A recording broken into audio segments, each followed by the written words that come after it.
గుంటూరులోని జన చైతన్య వేదిక హాలులో ప్రభుత్వ మెడికల్ కళాశాలల పరిరక్షణ కమిటీ మీడియా సమావేశం నిర్వహించింది. రాష్ట్ర కన్వీనర్ డాక్టర్ ఆల వెంకటేశ్వర్లు మాట్లాడుతూ పీపీపీ విధానంలో నిర్మించే వైద్య కళాశాలలకు ప్రభుత్వ ఆసుపత్రి అని పేరు పెట్టడం ప్రజలను తప్పుదోవ పట్టించే ప్రయత్నమని అన్నారు. పేరు మార్పులతో ప్రభుత్వ వైద్య వ్యవస్థను బలహీనపరచకూడదని స్పష్టం చేశారు. ప్రభుత్వ మెడికల్ కళాశాలల్లో ఉద్యోగ నియామకాలలో రిజర్వేషన్లు, యూజీ, పీజీ సీట్లలో ఆల్ ఇండియా కోటా ఖచ్చితంగా అమలు చేయాలని, ఉచిత వైద్యం అందించాలనే నిబంధనలు పీపీపీ విధానంలో అమలు చేస్తారా లేదా ప్రభుత్వం స్పష్టం చేయాలని డిమాండ్ చేశారు. గత ప్రభుత్వం నిర్మించిన 5 మెడికల్ కళాశాలల్లో అనుమతించిన 60 పీజీ సీట్లు సీట్ మ్యాట్రిక్స్ లో లేకపోవడం అనుమానాలకు తావిస్తోందని చెప్పారు. పేరు పెట్టగానే అది ప్రభుత్వ వైద్య కళాశాల కాదు. ప్రభుత్వ వైద్య కళాశాల కావాలంటే అక్కడ ప్రభుత్వ ఉద్యోగాల్ని ప్రభుత్వమే నియమించాలి. అక్కడ రిజర్వేషన్లు అమలు చేయాలి. ఎస్సీ, ఎస్టీ, బీసీ రిజర్వేషన్లు అమలు చేయాలి. ఇవి ఇక్కడ అమలు జరుగుతాయా అని చెప్పేసి ఫస్ట్ నేను ప్రశ్నిస్తున్నా. రెండవది, ఇది ప్రభుత్వ వైద్య కళాశాల అయితే ప్రభుత్వం 15% అండర్ గ్రాడ్యుయేట్ సీట్లు, 50% పీజీ సీట్లని ఆల్ ఇండియా కోటాకి సరెండర్ చేయాలి.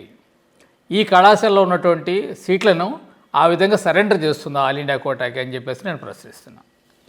మరొక విషయం ఏంటంటే, ప్రభుత్వ వైద్య కళాశాల, ప్రభుత్వ ఆసుపత్రులు అంటే 100కి 100 పాళ్ళు అక్కడ ప్రజలకు ఉచితమైనటువంటి వైద్యం లభిస్తుంది. అయితే ఈ కళాశాలల్లో ఆ విధమైనటువంటి ఉచిత వైద్యం లభిస్తుందా అని అంటే ఈ 3 ప్రశ్నలకు కూడా ఇక్కడ నో అనే ఆన్సర్ వస్తుంది తప్ప ఎస్ అనే వచ్చే అవకాశమే లేదు. కాబట్టి అన్ని లక్షణాలు, అక్కడ ఉన్న లక్షణాలన్నీ కూడా ప్రైవేటు మెడికల్ కాలేజీలు, ప్రైవేటు ఆసుపత్రుల లక్షణాలు అక్కడ పెట్టుకొని బోర్డు మాత్రం మేము ప్రభుత్వ మెడికల్ కాలేజీ అని పెడతాము, ప్రభుత్వ ఆసుపత్రి అని పెడతాము అంటే ఏ విధంగా ఉపయోగపడుతుంది? ఇటువంటి సంక్షేమ పథకాల పేర్లతో ఖర్చు పెడుతూ కేవలం ఈ మెడికల్ సీట్లకైతే ఒక 30-40 కోట్ల కన్నా కూడా ఎక్కువ ఖర్చు కాదనమాట ఇప్పుడు పీజీ సీట్లకి.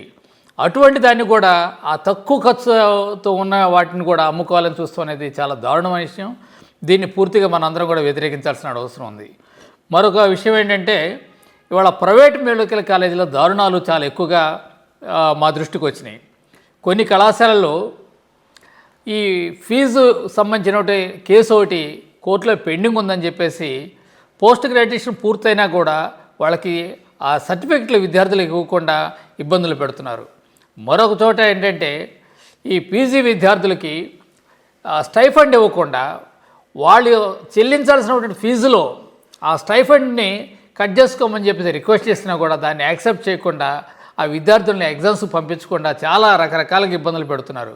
కాబట్టి ఇటువంటి ప్రైవేట్ మెడికల్ కాలేజీలపై ప్రభుత్వం తక్షణమే చర్యలు తీసుకోవాల్సిందిగా, అన్ని ప్రైవేట్ మెడికల్ కాలేజీలు గవర్నమెంట్ మెడికల్ కాలేజీతో సరిసమానంగా స్టైఫండ్ ఇచ్చేదానికి ప్రభుత్వం కృషి చేయాల్సిందిగా ఈ సందర్భంగా కోరుతున్నాను. Thank you. రాష్ట్రంలో ప్రభుత్వమే నిర్మించి నిర్వహించవలసిన 10 మెడికల్ కళాశాలలను పీపీపీ పద్ధతిలోకి తేవటం మనందరికీ తెలిసిన విషయం. ఈ పీపీపీ పద్ధతిలోకి తేవటం గురించి ప్రజల్లో తీవ్రమైన వ్యతిరేకత వచ్చింది. మేము కూడా ప్రభుత్వ మెడికల్ కాలేజీల పరిరక్షణ కమిటీ డాక్టర్ ఆల వెంకటేశ్వర్లు గారి ఆధ్వర్యంలో ఒక కమిటీ ఏర్పడి రాష్ట్రంలో అనేక ప్రాంతాల్లో దీనికి సంబంధించి ప్రజల దృష్టికి తేవటం జరిగింది. ఆ మెడికల్ కళాశాలల ప్రదేశాలను కూడా మేము సందర్శించడం జరిగింది. ఉదాహరణకి మార్కాపురం మెడికల్ కాలేజీ సుమారు 70% పూర్తయింది ఆ బిల్డింగ్. మార్కాపురం అంటే అత్యంత వెనుకబడినటువంటి ప్రాంతం, ఇప్పుడు జిల్లాగా కూడా చేస్తున్నారు. మరి మార్కాపురం కానీ గిద్దలూరు కానీ ఆ ప్రాంతం అంతటికి కూడా ఆ మెడికల్ కాలేజీ కాకుండా ఆ మెడికల్ కాలేజీ ద్వారా వచ్చే ఆసుపత్రిలో 300 పడకల పైన కనుక ఉన్నట్లయితే అక్కడ ప్రజలకు ఎంతో ఉపయోగకరంగా ఉంది. 10 మెడికల్ కాలేజీల పీపీపీ రద్దు చేసి కేవలం 5,000 కోట్లు కాబట్టి ప్రభుత్వం వీటిని నిర్మించి పూర్తి చేసి ఆసుపత్రులని, మెడికల్ కాలేజీలను కూడా ప్రజలకు అందుబాటులోకి తేవాలని చెప్పేసి మేము ప్రభుత్వ మెడికల్ కాలేజీల పరిరక్షణ కమిటీ తరఫున మేము డిమాండ్ చేస్తూ ఉన్నాం. ఆంధ్రప్రదేశ్ పూర్వ స్పెషల్ చీఫ్ సెక్రటరీగా పనిచేసిన డాక్టర్ పివి రమేష్ గారు, స్వయంగా ఆయన డాక్టరు, దాదాపు 15-16 దేశాల్లో అడ్వైజర్గా, కన్సల్టెంట్గా, ఐఏఎస్ ఆఫీసర్గా పనిచేశారు. అలాంటి అనుభవం ఉన్న వ్యక్తి చైర్మన్గా పెట్టుకుని డాక్టర్ ఆలా వెంకటేశ్వర్లు గారిని కన్వీనర్గా మొత్తం ఆంధ్రప్రదేశ్లో ఉన్న భావసారూప్యత ఇప్పటికే 50 సీట్లు కోల్పోయాం. కానీ రాష్ట్ర ప్రభుత్వాలు మాత్రం ఏమాత్రం బాధ్యతగా వ్యవహరించట్లేదు. ఒకవైపున గోదావరి నది పుష్కరాల కోసం 5,500 కోట్లు ఎంతో ఖర్చు పెట్టడానికి సిద్ధమయ్యారు. మరొకవైపున యోగాంధ్ర అనే పేరుతో కొన్ని వేల కోట్ల రూపాయలు ఖర్చు పెట్టారు. దాదాపు 3.5 లక్షల కోట్ల బడ్జెట్ ఉన్న ఈ రాష్ట్ర ప్రభుత్వం కేవలం 5-6 వేల కోట్ల రూపాయలు ఖర్చు పెట్టడానికి మనసొప్పటం లేదు. ఇదెంతో పేదలకి ఉపయోగపడే కార్యక్రమం. కొన్ని వేల మంది పేద రోగులకి ఆరోగ్యాన్ని అందించే కార్యక్రమం.